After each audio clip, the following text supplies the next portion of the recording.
mountain that blows up. What is that called? The mountain that blows up? A volcano? Yes, a volcano is just like a volcano. It's just like that. You know, that's so funny. I talked about volcanoes today, Chris. What? I talked about volcanoes today, literally.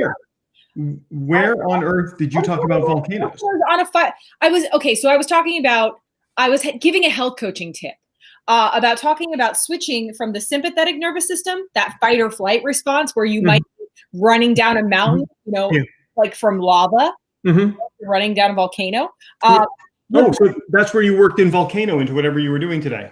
Yeah. And so I'm like, switch to the parasympathetic nervous system. Let me tell you how to do that. I have no sympathetic nervous system. I don't care about anybody. Sympathetic nervous system. What about an empathetic nervous system? I don't have that either. I would say I'm a very nervous system, though. Does that count? What if I'm a very nervous system? You have a nervous system. All right. Hey, listen, top of the hour, 8 o'clock. Let's go live. You guys ready to go live? Yes, sir. Where's your drinks, guys? I know. I haven't had one on for a couple. Neither of you. Listen, I'm trying to cut back. I have a problem. What just happened? I have a friend trying to get on to see our live. Let me show you. You don't have to get on and see our live. I'm sure people know that we're live. She doesn't know how to find us. I'm sure people know we're live. There we are. Michelle is asking, Michelle just said lava. Lava. Which is lava. I don't know if you knew this or not. And somebody in the chat can verify this for me. Lava is French for the va. Lava. Lava. It's French for the va. Okay. That is, you have to speak French for that joke to make any sense whatsoever. But Michelle is here chiming in with lava. I don't know if she speaks French. I bet she doesn't. Okay. It's Wednesday night, guys. Top of the hour, 8 o'clock Wednesday night. Boom! We're here. And we're talking about mountains that blow up. We're talking about lava. Lava. Stephen, even though Stephen is in Florida. Listen, somebody says that's correct. Lava is French for the va. What? The va. Yeah. Lava is French. Is that just because like la is the and va is like va? It's just va. Yep, it's just va. Stephen is in Florida and dressed like he's in Montreal. Yes. What are you going for? Stephen is dressed based upon the color of this. Why would you guys say I'm wearing this shirt based upon the color? Because you were just chopping wood. I'm gonna guess. Were you outside chopping wood? I'm a descendant of Paul Bunyan. That's why. I think Stephen was outside. I could picture him with like one of those double-bladed axes and like chopping it. Yeah, just like that. I have experience, I was on a Zoom call this week, and there was a woman on the Zoom call that was talking about self-defense, teaching self-defense to women. And while she was talking, I was throwing karate chops while she was talking. You're not. I was distracting everybody on the call by throwing those karate chops. I really was, and I probably shouldn't have, but I was. I'm shocked. Well, listen, hey, here we are. It's 8 o'clock. It's Wednesday night. We're here again, guys. How's your week been? Mexican lumberjack. It was great. It's been good. I think it's been good. Yeah. Yeah, it's been great. Bridget, we have some friends here. Michelle and Michelle's here. Did you want to wave? Chris is here. The amazing Chris is here. Chris Rivera is here. Everybody should connect with that guy. You'll see him down in the chat. Connect up with that guy. And also joining us tonight, Eileen Ryan is here. Eileen's amazing because I saw her do the other day, and I see her little chat is right there. You know what I watched Eileen do the other day? I watched her do this through a Zoom. I watched her decrease the unemployment rate by like 1/100%. Powerful. She was literally just sitting there doing her thing, typing on her keyboard. I was watching the unemployment rate on another screen, and all of a sudden she goes, "Watch this," and she goes, and then the unemployment rate went right down, like a 1/100%, but it went down. I don't know how she did it, but she did it. Saw her do it. Saw her myself do it. Jessica Samp is here. You know what's cool about Jessica Samp? Lots of things. Lots of things is cool about Jessica. Jessica has this weird formula, this weird like thing that she does, and like literally like every weekend she's in Mexico. Wait, do you agree with that, Bridget? I look at her, I'm like, all you do is travel. And then she's like, yeah, do you want that too? I can show you how to get there. And I'm like, oh my God, like you're actually doing it. Like, can I just join you? I don't know how she, listen, she's tried to explain it to me before. It's like, it sounds unbelievable. But she like literally, she'll be in Florida. She'll be doing her thing, working her job. Then all of a sudden she'll be like, oh, it's Friday at noon. I think I'm going to go to Mexico. Exactly. And then all of a sudden the selfies on the plane, selfies on the beach. I believe this past weekend. Yeah, hold on. I'm going to bring that comment up. It's true. People say this about me. People say Chris Prouty is everywhere, but Jessica is truly actually everywhere. She's truly everywhere. I saw her do she had like a one of those sticks that you have. What's that thing called? Selfie stick. No, a fishing pole. Oh yeah, that's it. She had a selfie stick. She had a selfie stick with a GoPro on it, holding it out, and she jumped off a cliff. And as she's going down off of this cliff to splash in the water, she's giving a pitch to that. I saw her do that one day. Incredible. Also, no kidding here. I saw Jessica one day on a Zoom meeting while listen, let me describe what she was doing. And Bridget, you saw this too. You saw this. You were there. You and I were on the same Zoom with her, and we see Jessica. I'm going to impersonate Jessica on this Zoom. This is what she looked like. This is Jessica on the Zoom. She's like this. Like this. And I message you, and I'm like, what is Jessica doing? Look at her. And she's like this on the Zoom. And then all of a sudden, like 30 seconds goes by. I don't have anything that I can replicate, but she goes like this. She goes, and she puts this gigantic gun in her hand. It's like a cannon or something. She puts this gigantic gun in her hand. And I'm like, oh my God, look at this. This woman's an amazing multitasker. I mean, now that's a sales pitch. Am I right? Now that's a sales pitch. I'll tell you what, she was hunting somewhere in the woods somewhere. She probably was wearing the same shirt Steven's wearing right now. But deserved it. But actually deserved it. Because she's actually an adventurer. She actually deserved that. She earned it. She earned the shirt. I didn't earn this shirt. And then Jessica comes in and she's like, why hunt for travel? I'm right here. Let me show how to travel. That's what she was doing. And I'm on this Zoom. It's a Zoom networking call, and all of a sudden, I'm like, well, what is she possibly looking at? Then all of a sudden, this big gun comes up. She, like this chick is out hunting. Oh man, amazing. Well, I mean, the closest I get to hunting is like hunting for a parking spot at the grocery store. Yes. I cannot in my life. I don't even know. I wouldn't even know where to start. My ability to hunt for a Starbucks is like, it's second to none. It's actually second to none. Hey, Steven, I see you're wearing plaid today. You must be hunting for a Starbucks. Yeah, that's it. Wow. That was a crazy thing. What was the crazy, and listen, she says we're amazing. I don't know. A chick that can sit on a business networking Zoom with a gigantic bazooka in her hand. I don't know what kind of gun it was. If it were me, it would be like one of my kids' Nerf guns or something like that. I don't know. Those are cool too. Those are pretty cool too. Look at this. Look at this. I want to look at this invitation. There is absolute. Brian Bear wants me to go hunting with him this weekend. Brian, my dear friend, I want you to go hunting. I want you to have a great time. That is just not my vibe. I wouldn't even know. I would be a new. I wouldn't know what to do. Hey, I wouldn't even know what to do. Guys, I have a question. Go ahead. I just like that response. But anyway, so that just makes me think of hunting in business. Do you know how many people go hunting in business and then have no results? Because you show up really hungry and you're like, I'm going to find that client, and they feel like you're pointing a gun at them. So you really want to organically attract clients, right, Chris? And so we kind of want to just have to apply it. You don't want to be a hunter when it comes to your business. You want to be someone who just naturally attracts the clients, right? So what you're saying is we all need a 270 Ruger All-American in our toolkit. I guess what you're saying is, what is our, I don't know what this means, but what is our 270 Ruger All-American? What is that in our toolkit? I'll tell you,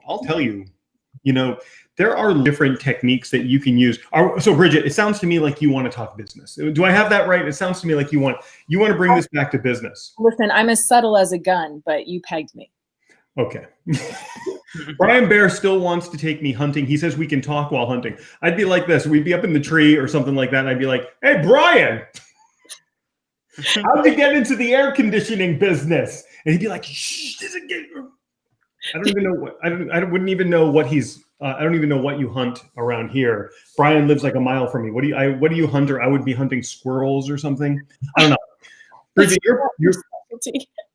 you know what? Your point is clear, though, is that hunting is a great, and we hear it all the time. It's a great analogy to business. And hunting is the part of business where you are actively seeking to grow the business, right? Because we hear it all the time. We hear people talking about hunting and about farming. And hunting is where you're looking for the new business. Farming is where you're taking existing business and trying to grow what you have.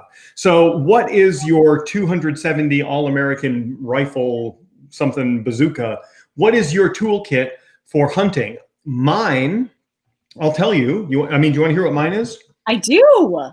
I will tell you that social media is my Ruger All-American in my toolkit for hunting, and it is consistency on social media. How about for you, Bridge? What's your secret weapon for when you're hunting for new clients? Adding value. Focusing on adding value in some capacity. I was talking to a couple people today, and they were like, how do I talk about more than just, real estate? How do I talk about more than just travel? How do I talk about more than just the service I provide? And I say, expand how you want to add value. I was talking to a massage therapist. I said, listen, create some videos for yourself and add some other health tips, add some different business tips, expand how you add value, step into, you've heard me talk about the 4 selves. How do you take care of yourself emotionally, spiritually, intellectually, and physically? Apply that to your business setting, so to speak, or how you talk to people, and you will break free from the sales pitch and add value to absolutely everyone you meet. That's absolutely stunning in the way that you've put that. Stephen, over to you. What is a tool that you would use to attract new clients, to go hunting for new clients? I think so I'm going to break this analogy down even more, okay? And I'm going to say that the gun is the thing that carries the offer, and the offer is the ammunition that we put in the gun. And I think hold on. You get full screen for that one. Give me full screen. Give me the big screen. Yeah, I think, and I get this question a lot of what's going to get a client, what's going to, I think that you load in that ammunition. That is your value proposition. It's got to be so good that one shot of this will capture a client. One shot. And then, and it's got to be the best value proposition. It can't just be, I've got this property, because that client, it's got to, and don't get me wrong, you can use all kinds of value propositions, but it's got to be bigger than that. It's got to be, I can grow your wealth. I can through real estate, I can grow your wealth. Maybe it is a property sometimes that works on things, and the gun, of course, is the platform. Do you send that value proposition through a Facebook message? That's a gun. Do you call people? That's another type of weapon. Do you send an email campaign? Do you send a direct text message? My goodness, I get a text message about properties like every week, every single week. And basically, and it doesn't work on me. But I get it. And ultimately, I think what will work on me even more is more talking long term. Sometimes that works on people where you say, have you thought about building out a wealth portfolio using property? But I think that usually is what I would look at in the analogy. And usually, those conversations lead to either no, not yet, or yes, a client maybe. In addition to this conversation getting incredibly serious, Stephen, that was some of the most valuable information. That's kind of mind-blowing stuff. And the chat's kind of on fire. Some of these I can't put up, but I can. Larry, bullseye. Bullseye, nice. Bullseye, amazing. Nice to see that Larry's here as well. That guy. He knows how to add value. That guy knows how to add value and water to everything. Hey, listen, I want to say this. From my perspective, if you're looking to acquire new clients, if you're looking to get those new clients, you need 3 things if you're hunting for new clients. You guys want to hear what they are? Anybody want to hear what these things are? Yeah. You need 3 things. You need an offer that people are willing to buy.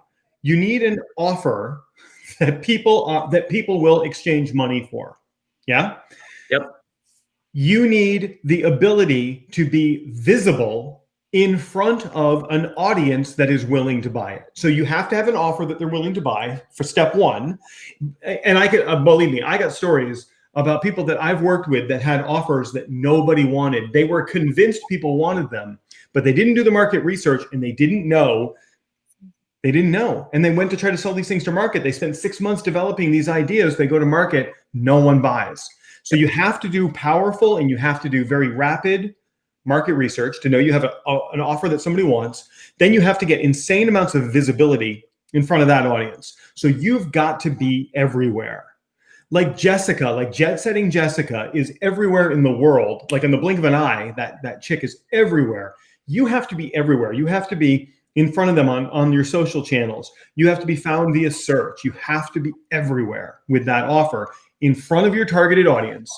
And then once you're there, you have to be able to say the things that will connect with them. You have to be able to say the things that will convert them from a prospect to a buyer. Those are your 3 things. That's the secret sauce, my friends. Those are the 3 things you need: an offer, visibility, and the ability to connect, the ability to convert with the things that you write and the things that you say.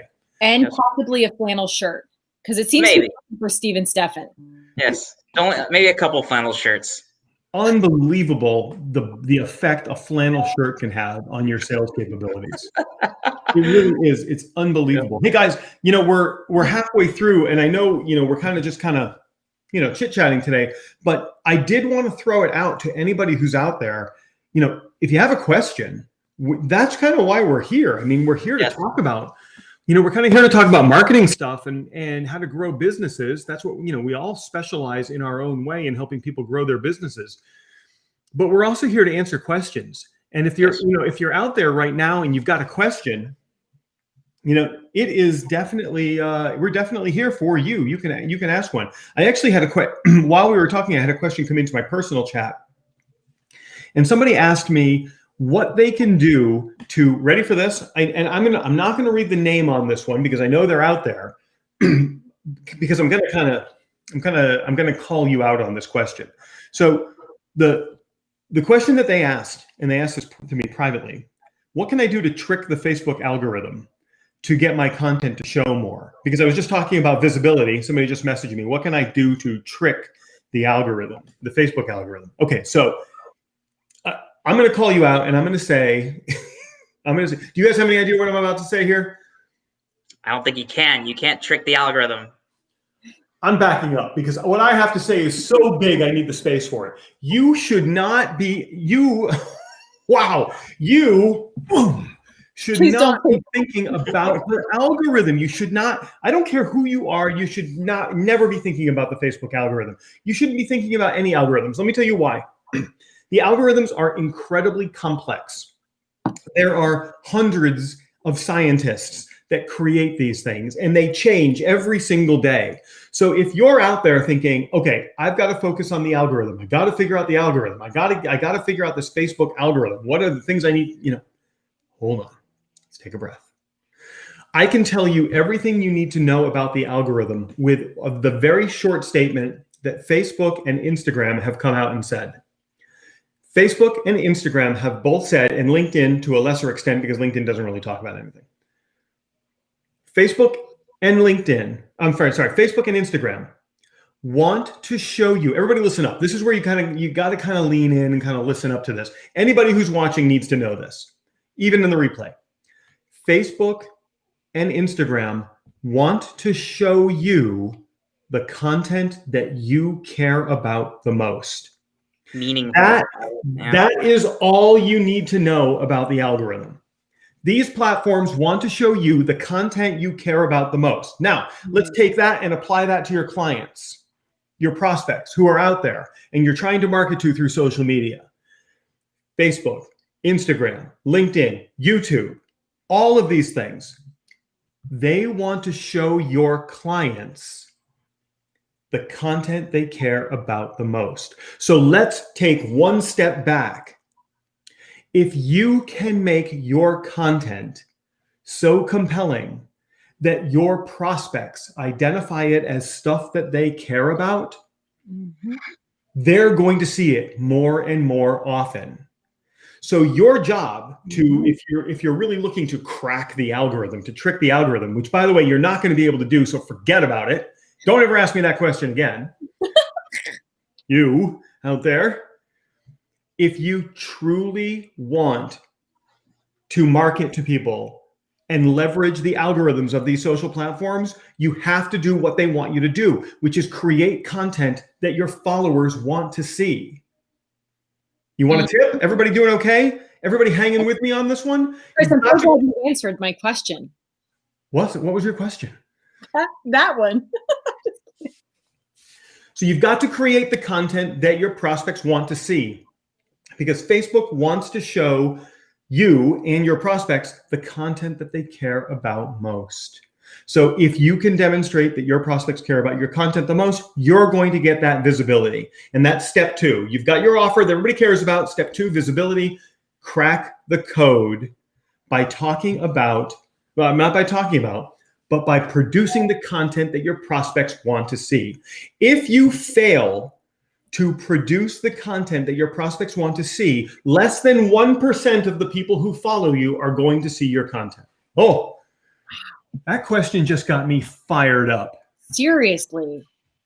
Okay, Brian Bear asked the question, should you, meaning him, should you be marketing on all the social platforms like YouTube, Facebook, Snapchat, Instagram, and Google? Should you be advertising on all of them? Let's get that question up here. What do you think? What do you think, guys? I have an answer for this. What do you guys think? I think personally that number one, I think it's important no matter what you do, if you're going to dive into the world of social media, you need to understand the platforms. So I really think that having an understanding of the platforms is a good thing. For instance, I might not be on TikTok all the time, but I know for a fact that TikTok means that people are trending towards shorter videos. So I know what's going on in that quadrant. But focusing on one, you're going to get more out of one than you will out of all of them. And so I like to focus on Facebook. It fits into our demographic. There's a lot of, so I think Facebook's a really good focus for what we do. And I try to do that really, really well to the best of my ability. Then I branch out into LinkedIn. And then in the way background, I have things like, I use YouTube as I need it. Bridget, what do you think? What do you guys think? I'm actually on the same page with Steve and Stefan. I think Facebook is a beautiful platform because it has such a variety of groups. I mean, as a coach, and I'm sure there are other coaches listening, I mean, you can reach a huge target market, so many target markets. I mean, how many different Facebook groups are you a part of and that you could branch out in and then, add value, create a video for yourself or create a video for your target market and just add value. That's something that I like to do. And people respond to that. So when you can create content and put it into like 10 different Facebook groups and you cast a wide net, and then you ask for, give a call to action in your maybe create a 2 to 3 minute video, give a call to action, add some value, give a tip based on, your expertise, and then say, hey, DM me if you liked this, DM me if this added value to you, or if you want to, know more. So I personally enjoy Facebook for so many reasons. It's Facebook. So yeah, let me give you a little data to think about. And what I often tell people, and Brian, I'm specifically answering your question here, which is, should you be marketing on all social platforms? And by the way, if you're out there and you have a burning question, you want to ask us anything. What I like to, and just drop a question, if you have to go to my feed, you have to go to my Facebook wall and you have to ask the question there. If you're on these guys, we don't have the technology to get that in front of us. So you got to go to mine, you got to ask the question there. If you could, please. So you go to my Facebook wall, ask it on there live. So here's my opinion, Brian, and my opinion, of course, is the right one. And what I will say is this. You could focus on 7 different platforms and make a little bit of progress on each one every single day, or you could focus on one platform and make a tremendous amount of progress every single day. There are 2.2 billion people actively on Facebook at any moment. There are 770 million on LinkedIn. And then there are numbers in between on Instagram, Snapchat. I don't even know what's going on Snapchat. I can't even imagine business really gets done on Snapchat. Maybe it does, but not the kind of business that I want. Not the kind of business that you know. And YouTube is the #2 search engine in the world. Putting up great videos on YouTube is going to get you shown in search. 51% of all Google searches produce a YouTube result. So I think putting great video content on YouTube that you've also used on Facebook is a great thing to do. Stephen, you have seen that in the work with OLG. You know, we have seen the YouTube videos rank very well for that. So my recommendation, pick the one where your clients are. Pick the one where your clients are engaging and focus on that one. When you perfect that one and you're making multiple 5 figures per month from just that one channel, then branch out and apply what you learned to others. Does that make sense, guys? I think you converted him as a believer. Brian says Facebook it is then. Facebook it is. I just saw him say that. Facebook it is. So, you know, it's a great question, and it's one that I hear all the time is, you know, how many platforms should I focus on? Facebook and LinkedIn work the same way. Brian, my advice for you, my friend, because you are a local business and you are servicing, you know, local people, is holy smoke. I can't even believe the comment that just came in. Oh my gosh, I don't even want to say. I'm going to introduce this guy in just a second. I can't even believe it. I can't even believe who just checked in. But Brian, you want to focus on Facebook and you want to focus locally. Look, guys, when a celebrity is in the house, we all have to pause for just a moment. And there are a few people that I would consider to be, you know, real deal celebrities. This guy right here, Jay Gilbert. Oh my God. Oh my God. Look at his resume. He was vice president of digital strategy for Starbucks. Insane. If you go to Jay Gilbert and you look at Jay Gilbert, just Google his name. Just Google Jay Gilbert. Look at this guy. This guy has more. And by the way, doesn't do that anymore. He's in the music industry now. Every single. I was going to say, Jay, I'm your biggest customer. I'm your biggest. No, forget about the Starbucks. He doesn't do the Starbucks thing anymore. This guy has worked with you name a gigantic music act, and he has done digital strategy for them. I'm talking about Styx, Kiss, Johnny. Oh my gosh. Johnny Cash. Oh my gosh. This guy's worked with Johnny Cash. This guy has worked with Nirvana. I'm done. Like, and listen, I'm gonna brag. I'm gonna brag just a little bit. Okay, he's a friend of mine. Like, this guy is a buddy of mine. He's a friend. Like, like humble brag. We text each other. Soft insane. I want everybody here to look up this guy. Jay is, you know what's so inspirational about Jay is Jay is not. Here's what it is, and we can all learn something from this. I learn something from Jay every time I talk to him.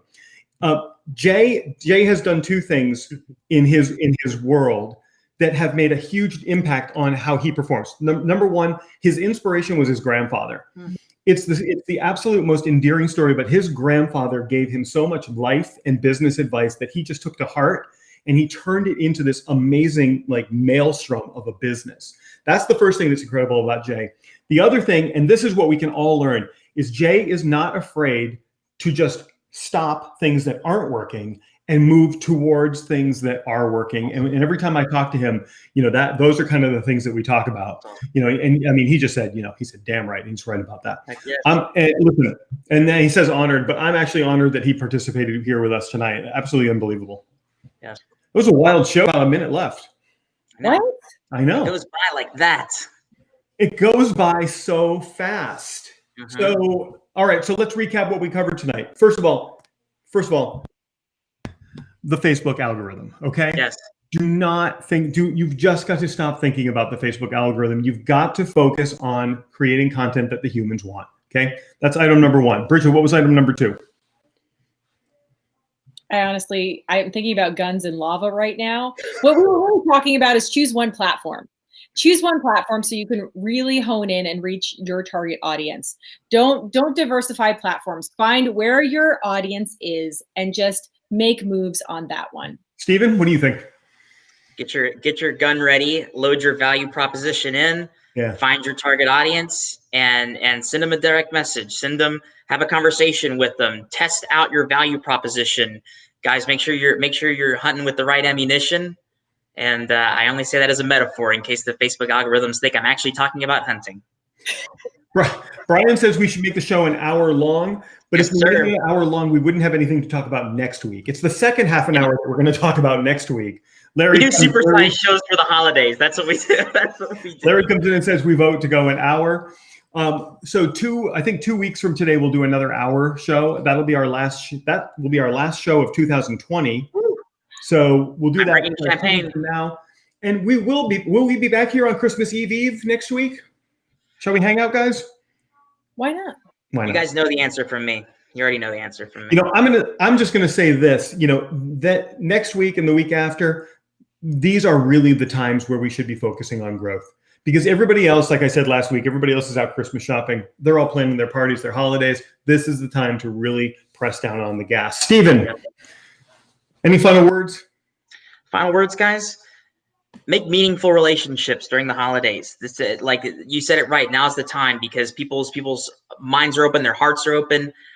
Talk to them, engage with their lives, talk to them about business, and just let's step on the gas in 2020 well. My parting thoughts for you are: leverage the power of creating content that your audience wants. Figure out what your prospects want and create the content that they want. They will come to you in herds, and they will convert. And I'll be back here with you guys next week. Bridget, final thoughts, and you get the last word. Guys, it's time to level up.